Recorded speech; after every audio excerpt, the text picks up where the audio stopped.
All right, welcome everybody. This is a yet another Trino meetup that we are so graciously hosting, and really excited to showcase some of the interesting things that are going on in the Trino community. And today we are joined by Burak Emre. Welcome, Burak. Hey Brian, thanks for having me. And also our typical, my typical, what is it? The phrase that I'm looking for is a partner in crime. Neetu Goswami. Welcome, Neetu, again. Hi, everyone. Glad to be here. And we're going to be talking today about addressing query aggregation performance between analytics tools and Trino. And so it's a bit of a mouthful, but I'm really excited about this one. It takes some of the themes that we've talked about in previous meetups and Trino community broadcasts, particularly around DBT and basically combining DBT to enable a lot of extra activity. This also looks at looking at these aggregation queries that happen and trying to essentially optimize those wherever possible by applying a lot of these techniques where we're essentially trying to specifically focus in on aggregates and cache them. And Burak will be talking a lot about how this works and how it pairs really well with DBT. And so really excited about this, but I'm not here to talk to you about that. I'm just here to talk about the community stuff and the free shirts. So without further ado, start out with the community stuff. As I said, agenda is going to be Trino and Starburst overview by Neetu. And then the main meaty topic will be covered then by Burak. Wanted to give a quick shout out to some of the folks that are saying where they're joining from. So welcome, Chris from Austin. And really excited to have you here. Let me know if anybody else wants to holler out where they're tuning in from. Then let's do a quick little overview on some community links that I like to make aware for people that maybe this is the first time joining. So we have a couple of resources out there. If you are new to the community, you are using Trino, or you are administering Trino and you're a data engineer, or you just needed help getting the SQL query to run a little bit faster, we have a lot of resources out there for you. So first off, this Trino Slack, that is, I would say, the kind of quintessential resource. And that is where a lot of the creators, the contributors, maintainers all hang out, as well as a vast majority of the community in Trino land. They all are they're kind of on and off. But if one of those like primary contributors are not there to help you at that time, we have 5,400 people that have currently joined the Slack channel, and an average of about 550 active on the Slack channel at any given time. So that just goes to show you'll have quite a huge amount of resources of people to lean on and answer your questions. And we're trying to do even a better job of making sure that we get to all the questions that come through. Obviously, as we have 5,000 people, there are some questions that maybe sometimes come in, but we're getting better at it. And so all you need to do is go to trino.io/Slack. And that will basically take you to a webpage that has a link. You click that link, and that is automatically the invite. There's no special invite that you're going to need there. We also do, I was about to say bi-weekly Trino community broadcasts. We've actually scaled that back to monthly Trino community broadcasts. And that is actually for the intent that we will be focusing a lot more on enablement content, trying to basically make documents come to life through videos. So more to come on that in the upcoming meetups. Obviously, Trino virtual meetups, that is another great resource, and you're here. We have one for various segments of the globe. We have the Americas, which is the one that you're in now. We have EMEA, and we have APAC. So if you are, traveling over, or you're originally from EMEA area and that's where you're heading back to, also recommend that you join that group. There's going to be a lot coming up there, and really excited to showcase that. If you don't have or if you want to basically not want to have to write all this stuff down, by the way, check out the link that was just sent into the chat, and we'll be having all of these links plus more at that webpage there. Finally, if you want to contribute to the project, if you're a developer and you thought, hey, Trino sounds really cool, I want to be a part of that, you can go to Trino.io/development. That's going to basically give you a lot of the, bring you into the world of like, you need to first sign your CLA, which is a license agreement, which, just agreeing to the Apache 2.0 license. And then basically, once you get that accepted, you make a fork of Trino, and then we'll start. We'll walk you through the process, and again, join Slack to help you through that process of deploying to and becoming part of the contributor list. Then also, another incredibly helpful way that you can join the community outside of just writing code is writing blogs or documents. Documentation is a huge part of any, basically of any project that is going to be trying to take off. You really need help for newer folks that are learning about the system to have accurate and very well describing documentation. So that is a huge way to help. And if you're still just trying to dig in and understand Trino, that's also a very nice way to get started as well. And same thing with the blog. So for the blog, we have a link to these blogs. If you want to write a blog, you reach out to me on Slack or reach out to really anybody on Slack, and we will come find you and work on getting anything that you want to say about the Trino community out there. Real quick, wanted to give a quick shout out, Eric, long and faithful fan, and really excited, always coming from New York. And thanks for joining us today as you've joined us in other sessions. Hopefully we'll be having him on, I think in, I would say it was March timeframe. So we'll be seeing Eric actually doing one of these meetups himself. Don't hold me to totally accountable on that date. I can't remember exactly if we did say March or not. So one of the big announcements I wanted to bring up was this Trino Forum. We have is a site that my team, and my team being just me for right now, hashtag if you want to get into the developer land and do developer advocacy, come talk to me. I need, I have a head count open for developer advocate. But my team is in charge of running this Trino Forum. It is a Trino Forum that is hosted by Starburst. That is also on the community, that community resource list. Please sign up for it. It's a really good resource. We are going to be curating a lot of the information that comes in around Trino for specifically the Stack Overflow, Slack channel, anything that is kind of in all these disparate areas. We're kind of centralizing the knowledge and trying to make this kind of really solid knowledge repository that we go through and check the answers. We make sure that the answers are accurate and correct. A lot of the issues that we see sometimes in Slack is that people are very nice and trying to answer and help others, and then sometimes they give the wrong answer. So we try to do our best to kind of like help those people that are still learning about, Trino, that are trying to help other people. We just try to do a little bit of a secondary fact check, and we do that a lot more on Trino Forum. And it's also nice because it gets indexed by Google and then is searchable to other people. So really excited about Trino Forum. If you are also joining the Slack channel, this is yet another good resource that condenses a lot of the information that you'll find there. Finally, let's get to the part that everybody gets really excited about. And bye, we went back away from it. No.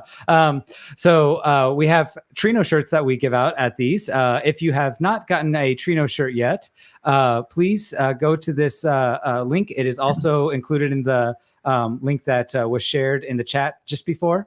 And actually it's just shared just now. Thank you very much. Basically this is going to have a cool little Commander bun sitting in the front there. You just go there, sign up with your information, your shirt size, and all the details of where we're going to send the shirt to. And we will send it to you. Thanks for attending this meetup. And yeah, definitely let us know. And going by the honor system here, if you've gotten a shirt before, if you sign up for twice, we will graciously give you another one. But honor system, please reserve it to one so that we can get it for multiple people in the community first. All right. So any questions that you have, ask on YouTube chat as we go throughout the talk today. Again, join Trino Slack, follow us on Twitter. We'll have a couple little calls throughout the show today. And without further ado, Neetu, could you tell us a little bit about this amazing query engine we have called Trino, and what is this company that I work for called Starburst? Thank you so much, Brian. Everyone, welcome. I know it's pretty late, but I'm excited to be, with this community and dedicated to, just expand this community. So if you know of anyone that is in the big data world and is looking to just explore new technologies, definitely bring them on. Just quick introduction. My name is Neetu Goswami. I cover Eastern Canada at Starburst. And for those of you who are joining us for the first time, I'm just going to be spending a couple minutes first introducing Trino and then what is Starburst. Okay. If you have any questions, definitely feel free to put that in the chat and someone will get to that. Okay. So very quickly, I want to just start with what is Trino, right? You can see Martin, Dane, David, their pictures are here. So first off, Trino is, formerly known as Presto SQL. It's an open source distributed SQL query engine. Essentially MPP, query engine. So distributed query engine, which is essentially with ANSI SQL, the most standard format of SQL. And it's created by Martin, Dane, and David. In 2012, when Dane, David, and Martin joined the Facebook data infrastructure team, together with Eric Huang, they created Presto to address the problems of low latency interactive analytics over Facebook's massive Hadoop data warehouse. So, with the army of data scientists that they had, they could not really scale their queries. And low latency was one of the requirements. And, getting any queries into the Hadoop data warehouse was, very, very slow. So just to address those problems, Dane, David, and Martin actually created Presto. And so what is Trino then, right? Like, what exactly is it? Like, sometimes when I get into conversations, it's very easy for us to kind of break it down, but let's get into the crux of it. Trino is a distributed SQL query engine, which essentially allows you to perform fast SQL queries on large data sets. That's the gist of it. So Trino was created to empower analytics anywhere, and with proven scalability and high concurrency, users can combine data sources like, these are just some of my favorites, some of the ones that I come across a lot, but I can show you a couple, connectors that are available. BigQuery, Elasticsearch, MongoDB, Cassandra, separating, essentially the crux is separating compute from storage functionalities, right?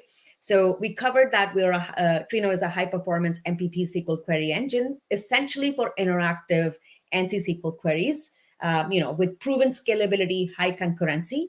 Second main point, separation of compute and storage. Like, this is where, Trino is the fastest SQL query engine on a data lake. So, if you can essentially think about, you can separate the compute from storage and still get that scale and concurrency like a virtual data warehouse, then that's exactly what Trino did, right? So the ability to quickly and easily extract insights from large amounts of data, I'm talking like terabytes, petabytes, exabytes, is becoming very important to organizations these days. And as it becomes cheaper to collect and store data in the data lake, it is important that tools to query this data become faster, scalable, easier to use, and are more flexible. So using a popular query language like SQL can make data analytics accessible to more people within an organization, right? So I hear that, skill set has been one of the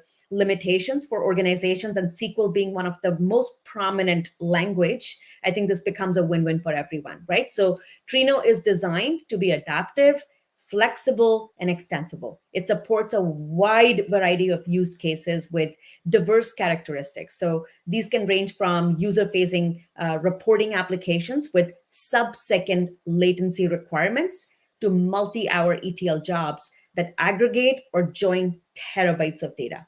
right?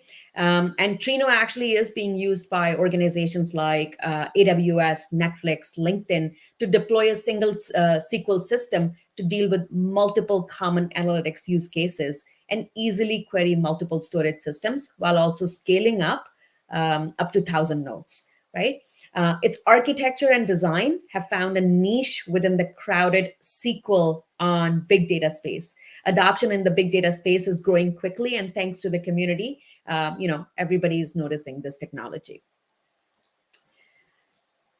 But as great as Presto is, there was a need for an enterprise version of it, and that's where I think Starburst came in. There was a big opportunity to build upon open source Presto to create an enterprise grade Presto. And our founding team has been involved in Presto since the beginning. In fact, the creation of Starburst started at Teradata, where our 3 co-founders were already working on Presto, contributing significant time and engineering hours as the number 2 committers behind the number 1 committers of Presto creators. The Presto creators, in fact, are now part of our founding team. And since we are 100% committed to Presto, I would say 95% of those folks are actually part of Starburst. So Starburst was created on top of Trino to give you enterprise-grade performance, connectivity, security, management, and support your company's growing needs, right? So that scale, that concurrency, and that security that we talked about, that is essentially available in Starburst out of the box. So with Starburst, the enterprise-grade edition of Trino, you can now have a single point of access to all of your data, no matter where it lives, without needing to copy and move it. So we're substantially reducing the need to move the data and ETL pipelines. Starburst is also the analytics engine for data mesh, which is becoming a very popular data strategy, a decentralized distributed approach to enterprise data management.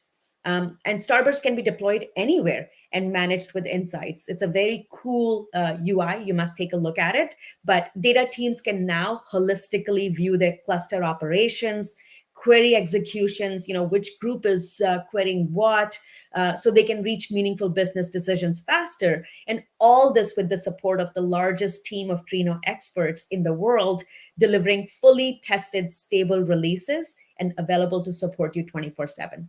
So to unlock the value in all of your data, you need a solution that easily fits with what you have today and can adopt the architecture that you want for tomorrow. So the ability to unlock more sources is definitely available, but Starburst gives you the fastest path from big data to better decisions. Okay.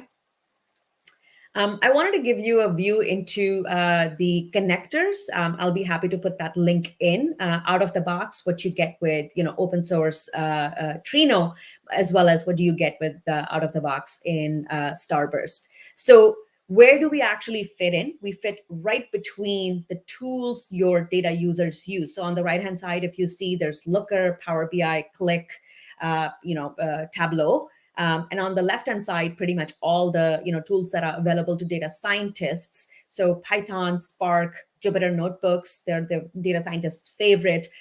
We reside right in between the tools and the data sources they query. Okay, so data lake, data warehouse, the analytical databases, but as well as some of the operational databases. Some best practices must be applied, but that's just a quick introduction to Trino as well as Starburst. Any questions? I'm going to be available, in this session, so let me know.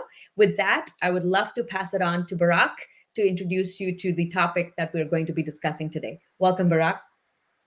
Thanks, Neetu. Thanks for having me. I'm Burak Emre. I'm co-founder of Rakam and a data engineer, obsessed with open source stuff. I'm a huge advocate on SQL as well. And I have been in the Trino community for the last 5 years. Before it was Trino, it was PrestoDB. And since the beginning, from 2015, I have been watching the news about the Trino, trying to be in the community. But the Rakam as a company was focused on the product analytics. So I can start explaining our journey, how we started and how we came up with this MetricQL and a new metric store on top of DVT. And Rakam is a product analytics company. Initially, we were building an on-premise product analytics tools, which lets our customers to collect all the company data into their data warehouse and store it in a data warehouse. Actually, I have a slide that I can show it to you. Can anyone see my screen right now? Yep, we can see it. Perfect. So this was the initial product. So we have a bunch of SDKs from Android for Android, iOS browsers with JavaScript, and we had this Rakam API, which is still open source and being used by some of the enterprise companies to collect all this data into our customer service. So this tool was enriching the customer data, product data, and pushing it into a distributed commit log, something like Kafka or Kinesis. And we had this collector project, which listens the data, pulls the data from the distributed commit log, and push it into S3. So the initial product was mainly using PrestoDB. There's this connector called Raptor, which is not actually widely known. It is using ORC under the hood. We were storing all the data in ORC format in AWS S3 and utilize PrestoDB's distributed query engine for customer analytics queries. So these customer analytics queries involve some complex analytics requests like funnel, retention, cohort, which is not easily which cannot easily be written in SQL. So in order to be able to cover those use cases, we built some user-defined functions that process the data in memory-efficient formats, and we built a UI on top of this product analytics tool for product people, non-technical people to analyze the data in a way that they want. So they were just like they are using Google Analytics. They were clicking the funnel steps, trying to build some cohorts without writing a single line of SQL. Under the hood, our engine was making use of PrestoDB to be able to analyze the data. But we had some challenges because product data is huge. So you may have like tens of billions of data rows every week or every day, and to be able to ask simple questions such as what's my daily page view data over the last 2 weeks, this SQL query needs to process the data needs to process tens of billions of rows, which is expensive and slow. So we had to come up with this data modeling language, we tried a few alternatives like building a streaming engine on top of PrestoDB. There are some tools similar to what we tried to do in the beginning, like Materialize, or Kafka has SQL, Fling is a streaming engine. But we were not actually able to solve this data modeling issue. We couldn't be able to build an engine where you can process the data efficiently without the help of PrestoDB. But later, we realized that we need to be able to support the customers, the users that have their customer event data already in their data warehouse, because we were shifting to the world which we call a modern data stack. So this is a diagram of this modern data stack. So at the end of the day, we realized that this end-to-end tool approach doesn't really work. People use different tooling to collect the data, or they use ELT tools, they use some product analytics tools specifically, or they already adopted Tableau for BI. It's really hard to make them to switch to another BI tool, but we decided to split the Rakam API and Rakam BI and focus on the BI part. because people were collecting all their data into their data warehouse through data pipeline tools or ELT tools, and making use of this data with the preferred BI tool. Lately, we have this tool called DVT, which changed this which changed the paradigm. So they have this YAML like language on SQL where they let you define the data models, process the data within your data warehouse, and utilize BI tools, reverse ETL tools with this transform data. Because data warehouse solutions are really powerful, but great power comes with great responsibility. When you are processing billions of data, there should be an intermediate layer like DBT, where you can just transform the data in a way that you want for the downstream tools, or test the data, document the data, have a data catalog where people can just look at the relevant data from a data catalog and understand where their data is. So the problem with this approach before MetricQL was that people need to connect to the DBT models from the BI tools. So most of these models are basically dimensional models, where you have a single fact table, like a page view table or events table, where you have billions of rows, and you are just creating another dimensional table where we have this day and count of page views for that day, so that people can just use that table in their Tableau to be able to analyze the page views there, because otherwise they will need to process billions of rows, which is expensive and slow. So we come up with this MetricQL tool that lets people to model data with DBT, define their metrics, and consume the data through the downstream tools. So that way, we are trying to understand the queries that are performed by these tools and write the query, an efficient query for the underlying data warehouse, so that we can just process the data in an intelligent way. So if you need some kind of transformation, if you are trying to speed up some of the queries, we put it into the YAML file. And actually, I have another diagram for explaining how MetricQL works. So DBT has these YAML files. This is a typical DBT project.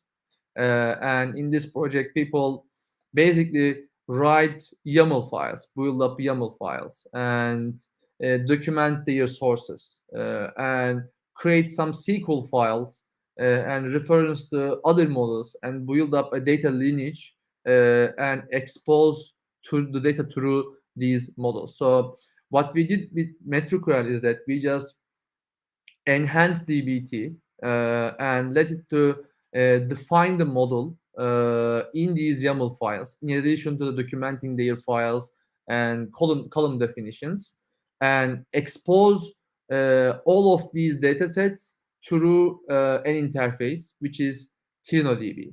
So the diagram is like the onboarding is as follows. You write these YAML files, and you connect to Trino from your BI tool or from your analytics tool. Instead of using the Trino URL, you enter the MetricQL URL. So since we are using Trino's query interface, we can talk to its protocol through Tableau. So that way, we don't require Tableau or any BI tool to be able to write a connector explicitly for MetricQL. So in that sense, we are just abusing Trino SQL engine because Trino has this ecosystem, and there are many BI tools, there are many analytics tools that already integrates with Trino. So we are using this interface and understand the query to be able to make sense of the data. So essentially, when you connect to MetricQL from Tableau through Trino interface, it just sends these kind of queries. So if you look at this query, it is this all clerk and total orders. Total orders is our measure actually. So it's the count of all rows. But like without even this group by, people can just run this query, and our MetricQL engine gets this query and uses Trino parser to create an abstract syntax tree from this query and convert it to a DSL. So when Tableau runs this query, we understand that the person who are using Tableau actually use this orders DVT model, and total orders measure under the DVT model orders. And there is this dimension order clerk where we need to drill down the data. So we only support a subset of this SQL syntax, and we are not actually using Trino's query engine. So we just run a primitive version of Trino where we use some components like query interface and parser, and we just write the query for the underlying data warehouse. So if you are using Snowflake or Redshift or PostgreSQL, depending on the SQL dialect, we just write the query using the measure definitions, dimension definitions for the underlying data warehouse. So MetricQL is just a semantic layer on top of your data. It knows your data models, it knows your data tables, definitions, and when you are using some downstream tools, you just go through this dashboard. This is our simple dashboard. So we are trying to build up, this is not a marketplace, this is basically a catalog where you can expose this data through different tools. Like it might be Google Sheets, it might be Google Data Studio, or it might be Tableau in this case, or Python, just Python. So in Tableau, you just click the data set and it downloads a TDS file, and you double click it, and it asks you the credentials, your credentials, you enter your credentials, and it automatically starts like synchronizes all your metrics from your DVT project. So you don't need to define any metric in Tableau. You don't need to define the join relationships or anything. All the data modeling is essentially done in the DVT project. So the data analysts are actually analytics engineers model the data for once and expose this data through different downstream tools. That's the idea. And MetricQL is just the serving layer of your data. If you want to synchronize your metrics through different BI tools, every BI tool has their own metric definition. In Tableau, you cannot just enter SQL expression. You need to use Tableau expressions. In Power BI, you need to use DAX. In Metabase, you need to use Metabase expressions. So you need to learn their expression language. But everyone knows SQL, so we can just define all these metrics as SQL, and this engine just compiles the SQL for the underlying BI tool rather than you defining your metrics in each BI tool. And the cool thing is that I mentioned this simple use case where I want to see my daily page views over the last 2 weeks, and it requires me to process billions of rows. But in MetricQL, as part of these YAML files, you can just tell the system that I want to speed up the queries where for queries that have this total orders by order clerk. So here, the system actually automatically creates a DVT model, an incremental DVT model, which is responsible from incrementally computing the summary table, a rollup table, in the target data warehouse. So we are not requiring you to send the data to a third-party service or to another storage. So all the data is in your data warehouse, but we use this dimensional modeling to create dimensional tables from your fact tables. And essentially what it does is that it just basically performs create table total orders by clerks as select clerk count star from orders initially. And when you run DVT, it inserts the new coming data, like incoming data from the last checkpoint time, our max order date, in each run. So you are updating this table in the background, and when we get a query just like this that can be answered with the roll-up table, instead of querying the raw facts table, orders table, we just use the DBT model table. So here we are just write the query as follows. Rather than having this count all rows, we have sum total orders, because the table is an intermediate, has an intermediate state where I have days and count of page views, or count of orders in this case. And instead of processing billions of rows, I just need to process a couple of thousands of rows. So I can speed up all these queries, all up queries essentially with this MetricQL layer. And the cool part is that, like if you look at the metrics tools or historically what people were doing, they were exposing the API and expecting the tools to integrate with this Trino approach.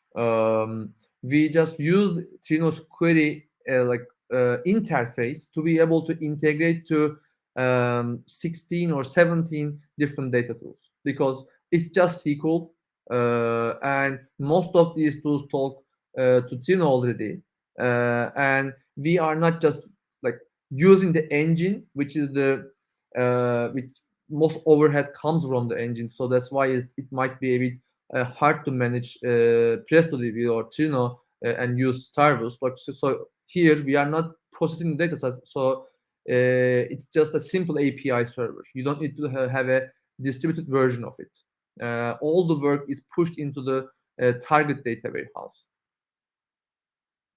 So DBT is having this heavy lifting by transforming the data, and we are just building this metrics layer.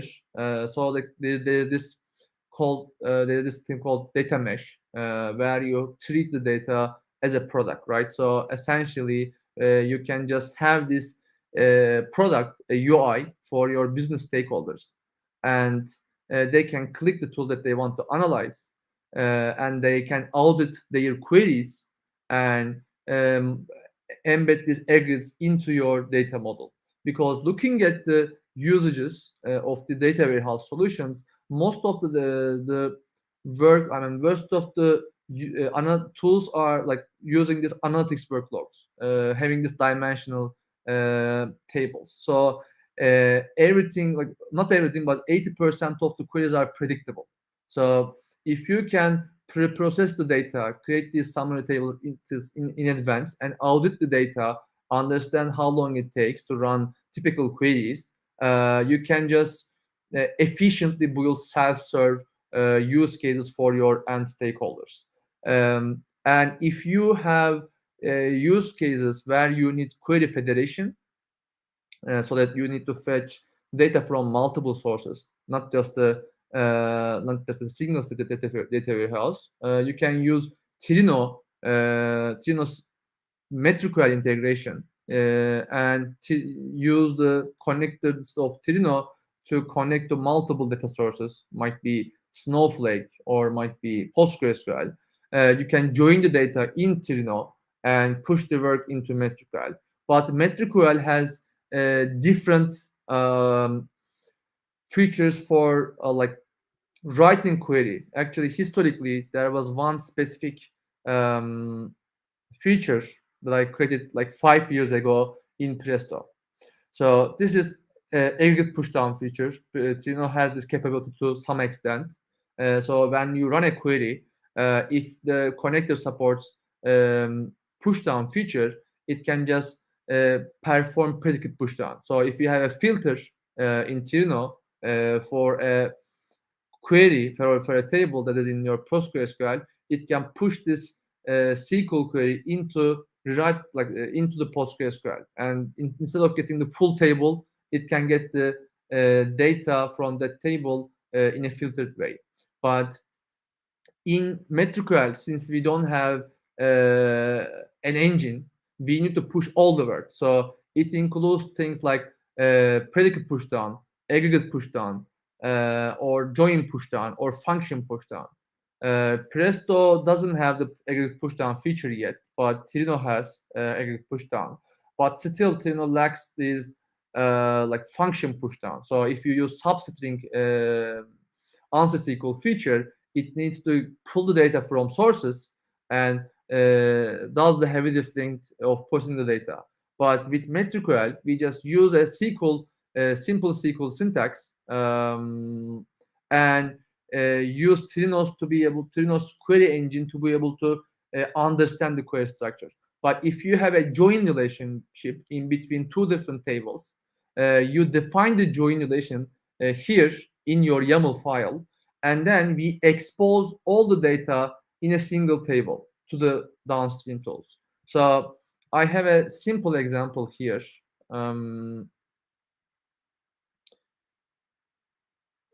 So here, like, you might have some cardinal or like unique features, like unique counting features. We understand the query structure. We support different aggregation types, and create the DVT model accordingly, and write the SQL query that is sent from the downstream tools accordingly. And if you have this join relationship, then we expose everything as single table, and create the join relationship in the ad hoc query. So here I have an example like left join.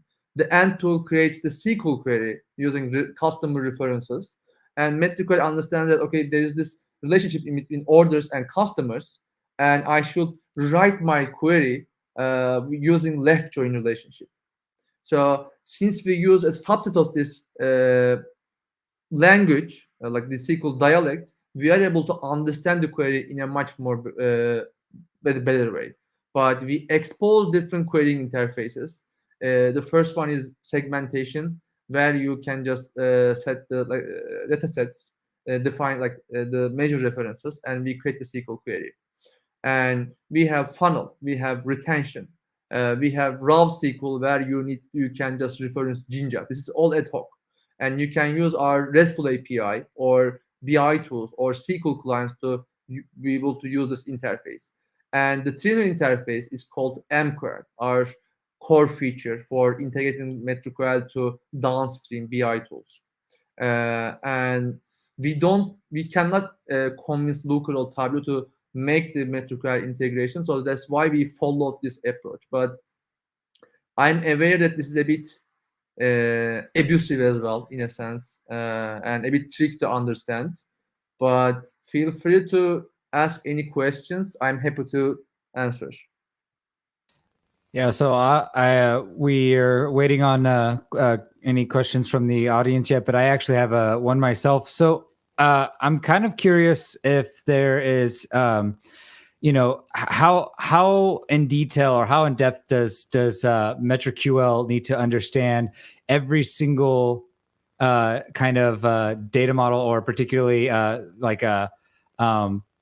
it really needs to basically understand the underlying data model or the schema. SQL language. This is what I'm trying to go for.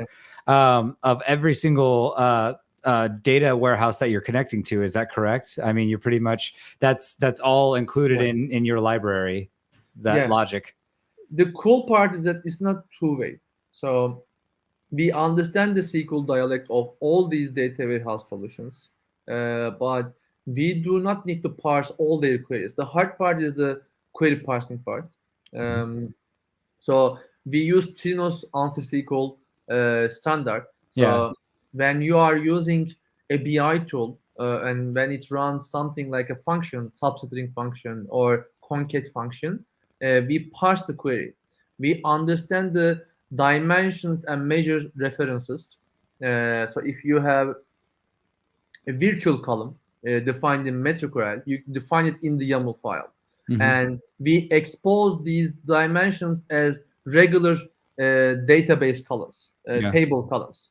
And when this BI tool has the substring function or concat function, we get the query. We understand that, okay, the BI tool wants to query this dimension, or just it might be reference to a column or this measure, but it wants to have this projection of concat. So we map Trino's answer SQL functions to the underlying target data warehouse function. So it might be the same function, substring function, or concat function, but we just compile it to the target SQL dialect, but we don't need to parse it. So the hard part is the parsing, and we use Trino's engine for it. Right. So, but to me, actually, Trino solves the problem of the parsing, and then you have it in this AST format, right? So internally, there's a Java and I'm just to let everybody who hasn't played around with the parser yet, there's a Java library that is maintained by in Trino as part of the project, and a lot of people do use this as a tool to kind of basically convert any SQL, ANSI SQL, into an AST. Abstract syntax tree, and then you have these nodes that basically you can traverse at that point and make sense of what the SQL query actually means. So once you're in that form, I would say the hard part in my mind that I'm trying to wrap my head around still is you have to know all of the idiosyncrasies of every single, so Snowflake, and you have let's say Redshift, and all of these underlying data sources. And you have to actually maintain all of the changes possibly that they're making to their APIs, because they don't like, let's say Snowflake, for instance, and Redshift, they're totally proprietary. I don't believe there's anything that's just exposed. You as the vendor are essentially keeping up with all of those transformations and making sure that if we have something in this format, we have to make sure that it correctly gets translated for this particular function in this thing, for instance.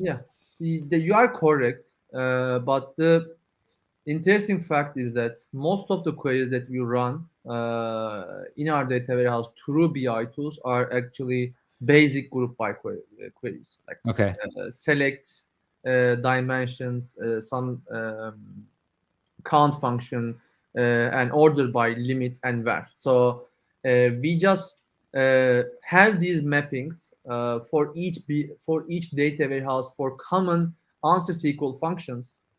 And for example, for common table statements with statements, most of them has similar dialects. But we implement an answer SQL standard way of defining a data warehouse, and in addition to that, we customize the adapter accordingly for each data warehouse. So if a data warehouse does something nasty, doesn't comply with the answer SQL standard, we just re-implement that part in our data warehouse integration. But it is not changing that much over time, because most of their customers are using the same interface for running the queries. And if they change the dialect, they need to update their data models. But and on that, do you handle that versioning too? Because then if somebody has an older version of Snowflake that doesn't have that function, that's to me is like it could be a problem. So how do you handle that? Do you support specific versions, and how are you kind of curtailing that explosive set of use cases that you could possibly be solving for? We don't have such use case, but most of the data warehouses are backwards compatible. So they introduce a new function in their new version, and if the BI tools just use that function internally for press Trino, which is mapped to that new function in Snowflake or Redshift, we just run the query on their Redshift cluster, and if it doesn't work, then we don't support that feature. Got it. So we push this work into the data warehouse, but we don't need to understand all their SQL dialect. only Okay. the subset of the use case that we have, Okay. because we don't need to parse their SQL. We just need to compile it to their SQL. Yeah. And so you basically, and it's the same similar thing that we do in Trino too. Like we don't support everything under ANSI SQL, right? Otherwise, we would be supporting OLTP cases as well. So, but what you're basically trying to do to limit the scope of like everything that you could possibly be solving for, you're trying to limit that down to basically focusing in on a subset of use cases that are like the 99%, and then you, as people or maybe as your customers come to you and say, hey, we have this one particular use case that isn't supported by you, and then you'll bring that use case in as a one extra supported use case, depending on how much they pay you. Just kidding. I mean, this is an open source tool, and we had some similar use cases in the past. I see. But the word that we believe in, that like we wanna like fully do it in an open source manner. The word that we believe in is that the data warehouse solutions are like powerful. The query federation engines like PressDB, Trino is really powerful. But when it comes to like analyzing this data in the downstream tools, most of the queries are predictable. So if you audit these queries, there can be an intermediate layer like MetricQL that understands the queries and creates intermediate tables, or synchronize all your metrics with the downstream tools. So instead of connecting to the data warehouse directly, you can use MetricQL in between the data warehouse and these downstream tools, and don't need to define like data models logic into multiple places. It will be in your DBT project, defined in YAML, and you will be collaborating to data analysts. They are gonna create PRs, you are gonna review it, and you will merge it to the master, and you will have all the downstream tools synchronized to your master branch. So the software engineers are immediate this data space. So we have this continuous integration, continuous deployment in data as well, thanks to DVT. And MetricQL is just this connectivity layer, the serving layer. And we live in a world that the reverse ETL tools, the B2B tools will be on top of the customer data warehouse. So we will see some CRM tools, marketing tools living inside the customer data warehouse, because we don't want to send our sensitive data to a third-party company. And these query federation engines like Trino or metrics layer like MetricQL help you to utilize the data in your data warehouse in an efficient way. Oh, very good. Got a question from Chris. When should you use metrics defined through MetricQL versus aggregations? And can I think this is two questions. Can I define these in a view and reuse them across multiple BI tools? So I'll give you the first question. When do you use metrics defined through MetricQL versus just raw aggregations? So if you are experimenting, if you are a data analyst, or if you are a analytics engineer trying to understand the queries and data models, you use DBT. DBT is modeling feature where you just use Jinja functions and create the aggregations.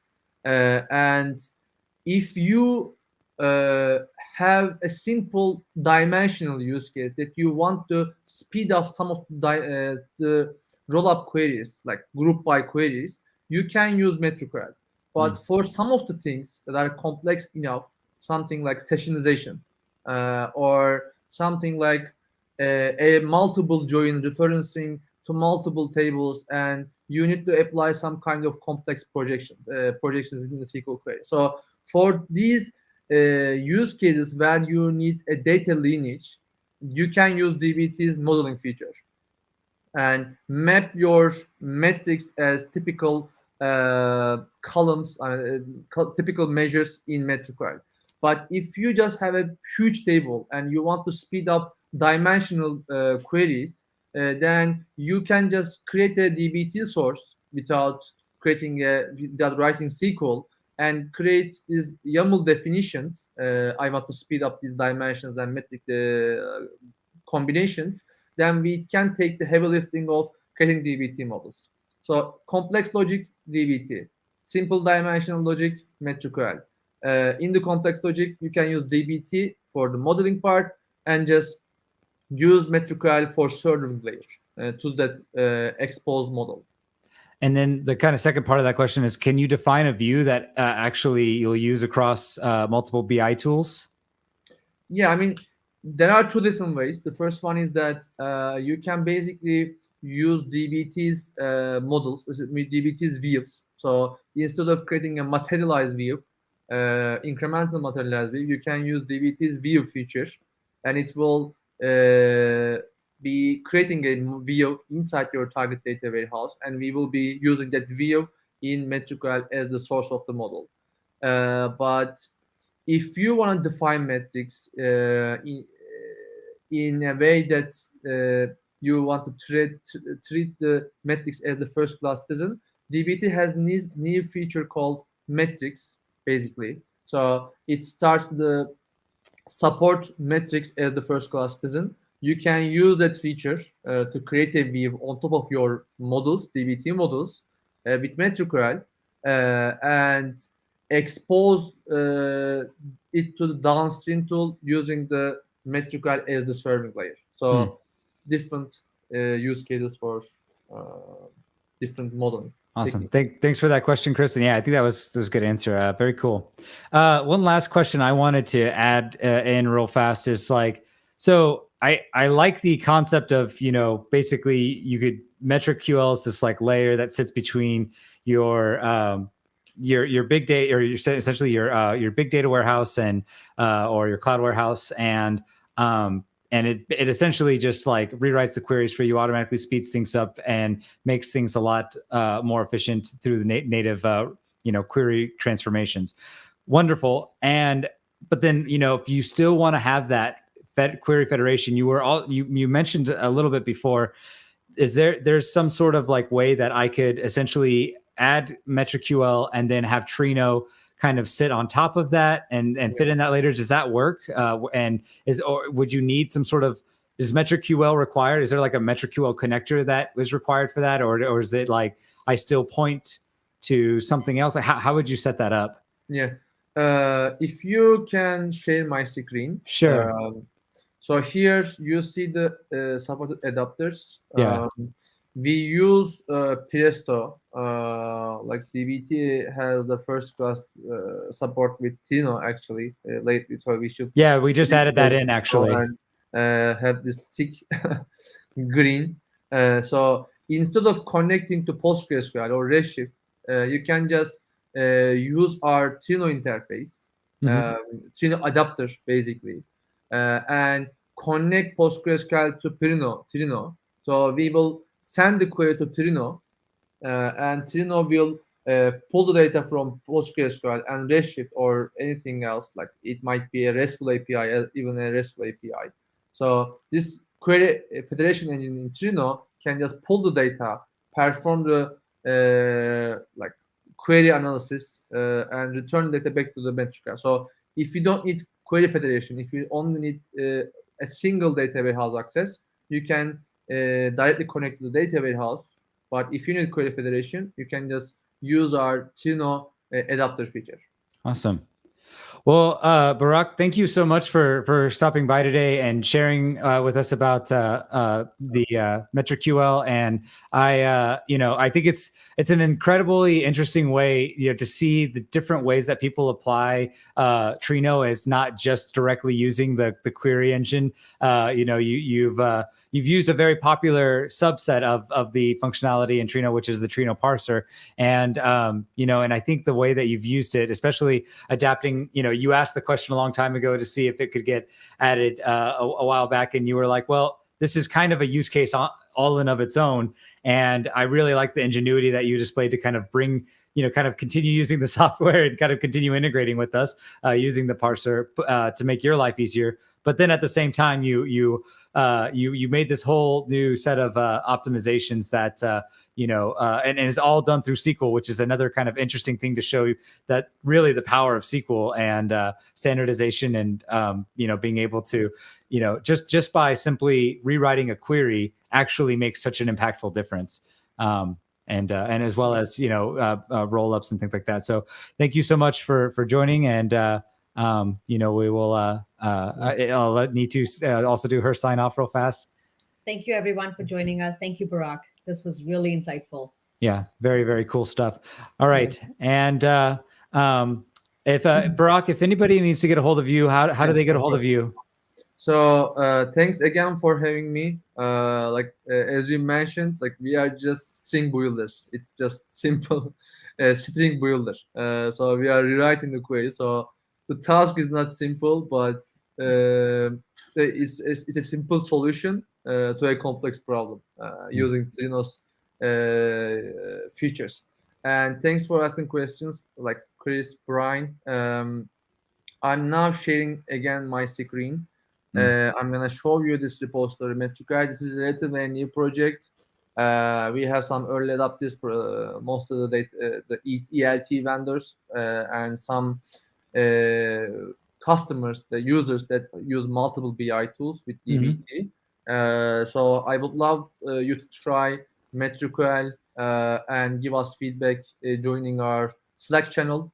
And we are mostly online in Slack channel, just like most of our users and me.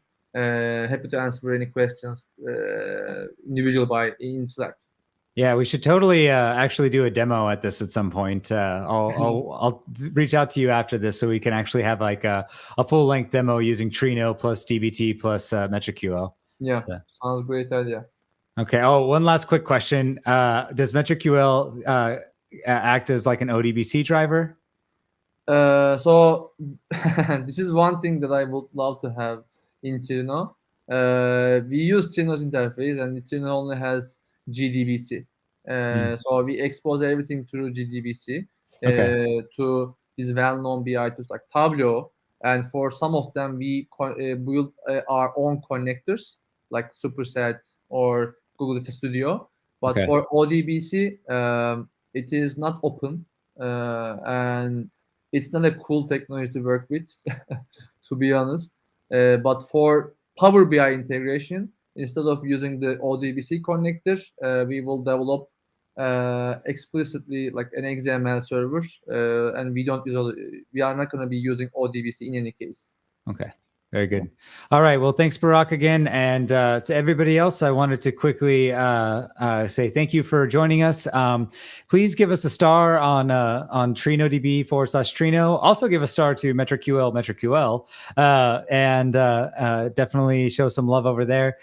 Be really interested to take this on for a spin and play around with it. Also, do give us a follow at TrinoDB. Thanks, everybody, again for joining, and we'll see you next month. Yeah. Thanks. Thank you all.